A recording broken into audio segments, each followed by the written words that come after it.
Hey guys, today I'm going to show you how to create color isolation zoom animation in Premiere Pro.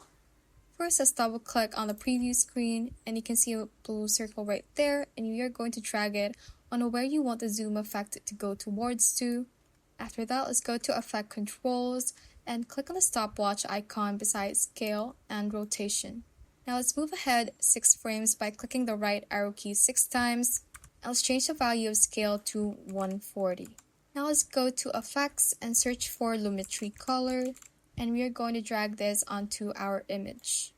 Let's go back to Effect Controls, scroll down, and under the Lumetri Color, you should be able to see the pen tool.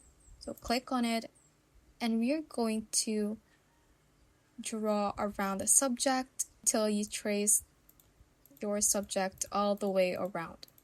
After that, let's expand the basic correction section under Lumetri Color. Scroll down, and we are going to click the stopwatch icon beside saturation and turn it to 0. Now let's move the timeline slider to the start of our clip, and let's click on this reset parameter button to reset the saturation. Now under mask, click on inverted right here to have it checked. Move your timeline slider ahead to see your mask, and we're going to smoothen the hard edges of our mask by increasing the mask feather, the mask opacity, and the mask expansion as you like.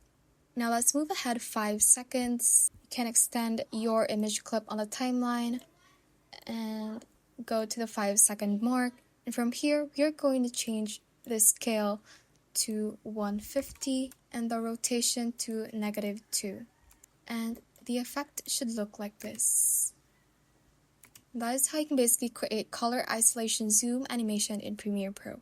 Thanks for watching. If you found this useful, hit that like button and subscribe for more videos like this.